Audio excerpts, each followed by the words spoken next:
What's up, ladies and gentlemen? It is Rob Brown from ESPN Upstate. Happy first day of the NFL Draft. Happy first round. Unless you are a number of Carolina Panthers fans that are already reaching out, telling me that they are not super thrilled about the pick. Rolling solo tonight because I sent Mark Ryan an invite to join me on the video, and he had just texted me back, "No thanks, man.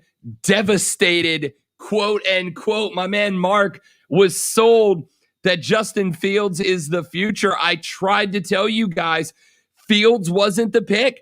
I know a lot of people wanted him to be. I know a lot of people thought he was the future. But can we be real? You don't invest you don't invest in Sam Darnold and then turn around and Rick Ross the team another one and bring in another young stud quarterback.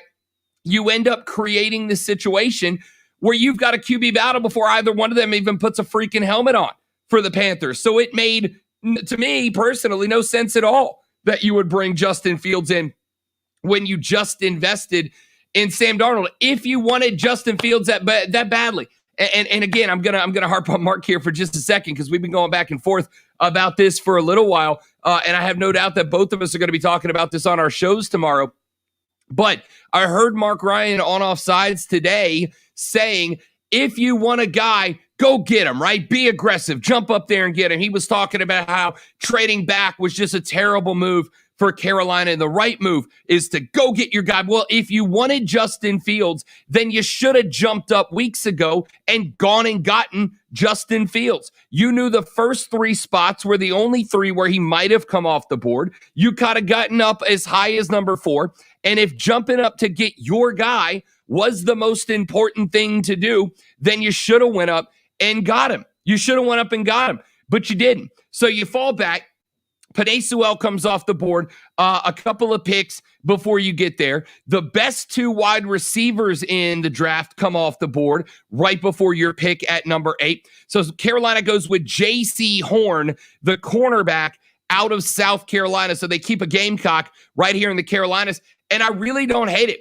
I'm on board with the people who are saying, Mel Kiper Jr. was just lighting the Panthers up, saying, hey, man, look, you got to go get somebody that can help out Sam Darnold. And I don't disagree. In fact, I think any of the wide receivers, Devontae Smith, Jalen Waddle, Jamar Chase, any of those top 3-4 wide receivers, those guys are all potential all-pros down the road. I think every one of those wide receivers that are going to come off the board in the first 10, 12 picks, I think every one of them has the talent to long-term be an all-pro. So, yes, I would have probably preferred a linebacker. I might have even said Devontae Smith was the way to go there. Devontae Smith, probably the guy that I think I would have gone for with number 8. But I don't hate the pick of J.C. Horn, because what did we say on my show, on the Rob Brown Show, noon to 3 on ESPN Upstate every day? What did I say were the top 3 position needs, the 3 needs that you had to address in this draft? They were offensive line,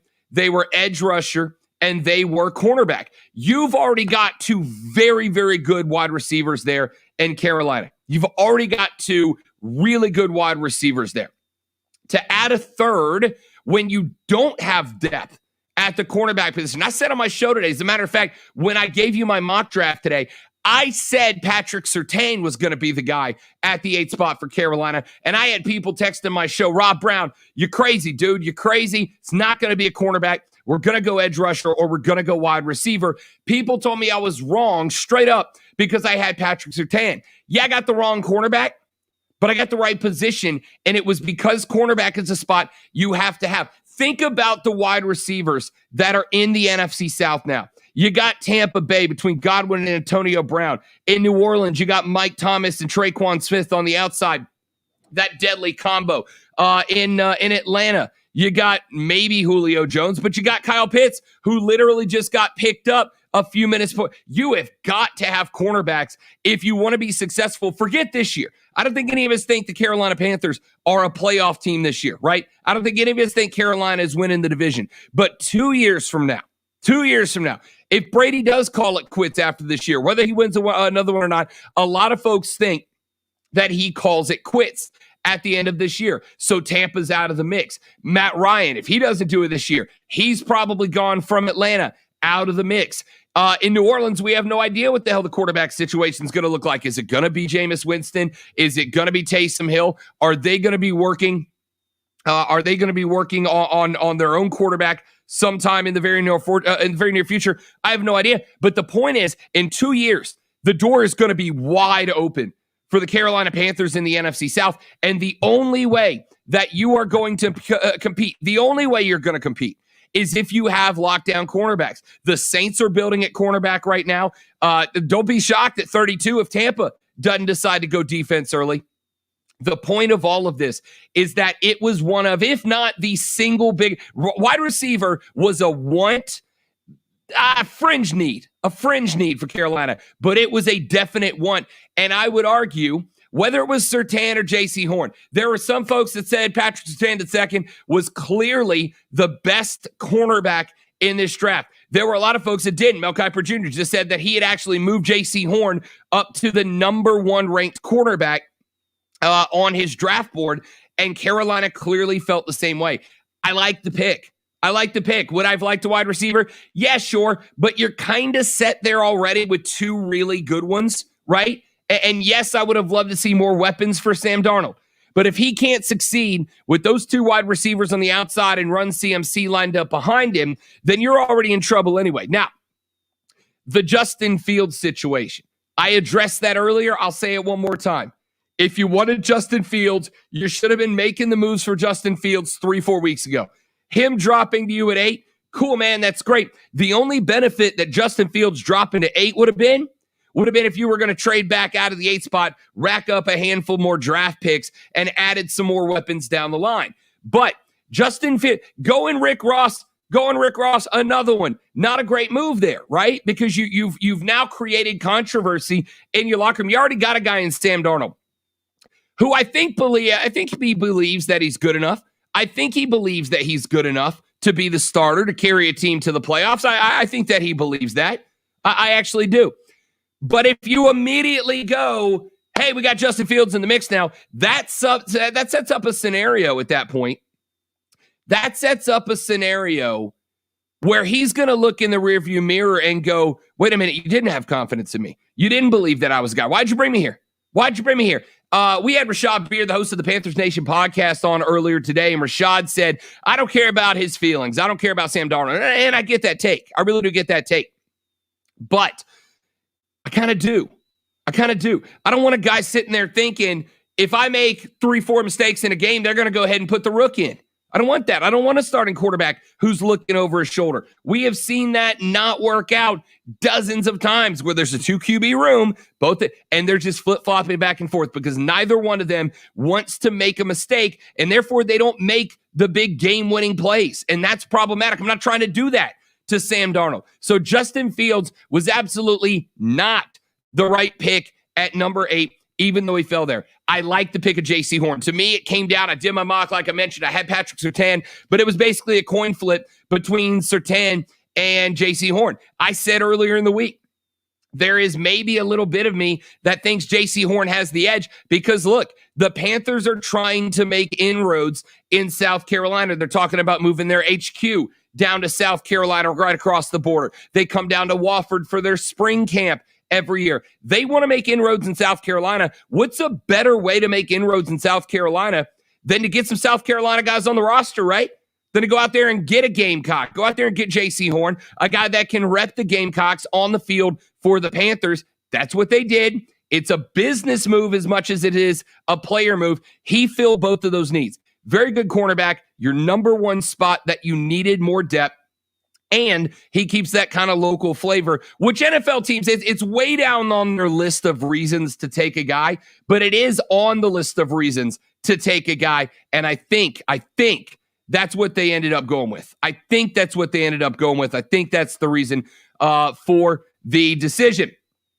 Keegan says, wow, what a plot twist. Yeah, it was. For everybody who's not your boy, because I, again, speaking of Patrick Surtain, and I don't mean to break away, I'm talking Carolina here, but freaking crazy, the Dallas Cowboys have traded to the Philadelphia Eagles and Dallas has moved out of the 10 pick. So kind of interesting there.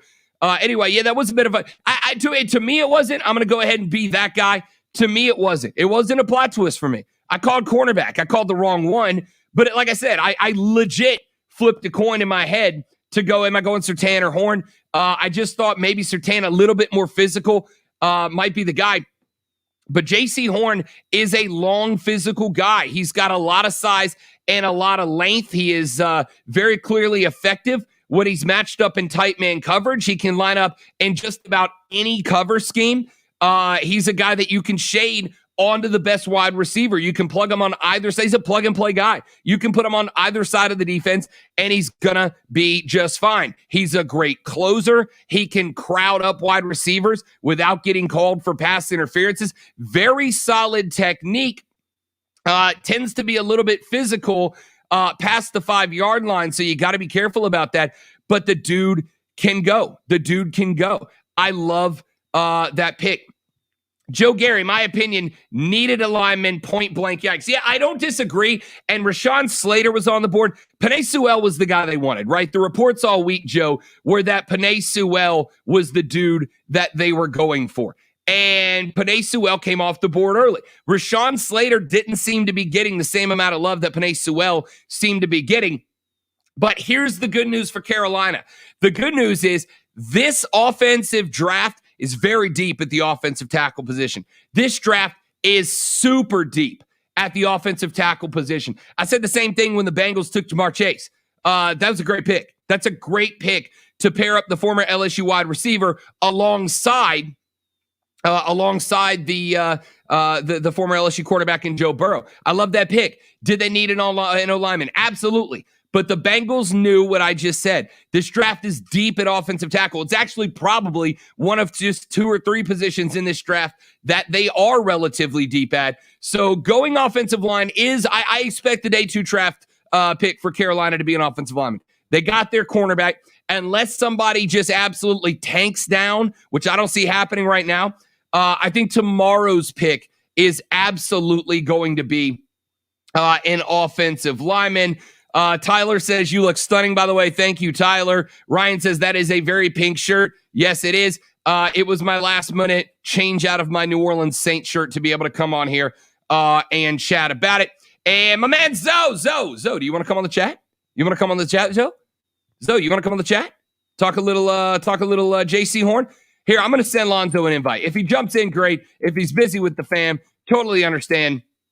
But I'd love to get Zoe's thoughts. And if we don't hear from him tonight, we will absolutely be talking, obviously, tomorrow on the Rob Brown Show from noon to 3, 97.7 FM Greenville, 97.1 FM Spartanburg, and all around the world on the Odyssey app. Get the Odyssey app, AUDACY, and you can listen to all our local programming. JC Horn is a physical player. Like I said, he's long, he's athletic, and he's very physical, which is what I need. Look, I need somebody to body Kyle Pitts now, right? I need somebody to body Kyle Pitts. I need somebody to body Mike Thomas. I need somebody to body Joe Horn or whoever it's going to be. I need somebody that is going to be physical, that is long, that can elevate. Between Thomas and Pitts alone, I mean, forget Julio. If Julio gets traded, if Julio stays with the Falcons, you definitely need somebody that can go win 50-50 balls. J.C. Horn can help do that in a way that the cornerbacks on the Panthers roster can't right now either. My man Stathak is checking in. Mike, what's up, big dog? J.C. Horn has a better chance to be the next Stephon Gilmore than Fields does to be the next great quarterback. That's a toss-up question to me. That's a toss-up statement to me. But I'll say this, Mike. There is a lot to be said in the fact that I can't say that you are wrong, right? I can't say you're wrong. I think J.C. Horn has a good chance to be the next Stephon Gilmore, and Fields might be the guy that can be the next great quarterback. I don't know. But I'm not going to say you're wrong, and that's a good enough reason to make that pick as it stands right now. So J.C. Horn, number 8 overall, is the guy. Steven says, Carolina missed on this pick. The O-line should have been the priority. Steven, I think it was. I think Penei Sewell would have been the guy if he would have been there. I don't think the Panthers were in love with Rashawn Slater. And I think if you look, it's like I mentioned, and I said this a minute ago. I don't know if you were in on the video yet, but I said this a minute ago. The offensive tackle depth in this draft is very deep. It's a very deep draft at tackle. Rashawn Slater was the next best offensive tackle available. But I think what you saw, the cornerback spot is not. The cornerback spot is not there, all right? The cornerback spot is not there in this draft. You have J.C. Horn and Patrick Surtain and everybody else, all right? Offensive line, it's a gradient down. Penei Sewell, Rashawn Slater, and then it's a gradient down, but it's not a cliff, right? With the cornerbacks, it's a cliff. You got Surtain, you got Horn, and you got everybody else, man. You got everybody else. I agree with you that O-line is a priority. What I will say, Steven, is I don't think that O-line is a priority that can't still be focused on and have some success. It's going to take some serious trust in your scouting department to get there. It's going to take some serious trust in your scouting department to know who the lineman is that's going to click in Matt Rule's system. But you got to do it, right? Everything after the 20th pick is trust in your scouting department, and I think they're going to have it here. I agree, Steven. Offensive line was the priority, and I think it still is a priority when all this is said and done. But I think that cornerback was a priority too in a division that is all about getting down the field. Again, think of the offenses you're going up against. Calvin Ridley, Kyle Pitts, Julio Jones, question mark. Michael Thomas, Traquan Smith, Alvin Kamara out of the backfield. Think about what Tampa just did with that offense with Godwin Evans and now Antonio Brown back on the field for another year. Cornerback is make or break. And again, I don't think the Carolina Panthers this year are a divisional competitive team, and I don't think they're a wild card competitive team yet. But I think in 2 years, whether or not the Saints find their guy this year, Matt Ryan, if he doesn't do it this year, he gone. Tampa Bay, I think Tom Brady's doing one more, especially if he wins. If he wins one more, I think he calls it quits. I got to think at some point he just runs out of gas. Maybe not. Maybe he plays till he's 60. But even if he does, whether he does or doesn't, this division is full of very good wide receivers. Very good wide receivers. And if you don't have some stellar cornerbacks in this division, you're going to get rocked. You're going to get rocked. That's just how it's going to go. All right. I just wanted to hop on. Quick take. J.C. Horn, cornerback, South Carolina, fills a need. He is, if he's not the best cornerback in the draft, then he's 1A, 1B with Patrick Surtain, keeps a Carolina boy in the Carolinas. So, look, I'm expecting some Gamecocks fans that maybe weren't big NFL fans, maybe weren't big Panthers fans, are going to be on board next year to support J.C. Horn. It basically ticks every box for the Carolina Panthers. So tomorrow, noon to 3, I'll be back on 97.7 FM Greenville, 97.1 FM Spartanburg on the Odyssey app, AUDACY. Put it on your digital devices. We will have a full comprehensive breakdown of the entire first round tomorrow afternoon. Thanks for watching, guys. You got any thoughts? Feel free to tweet them to me at The Rob Brown Show, at The Rob Brown Show. I will see y'all tomorrow. Take it easy.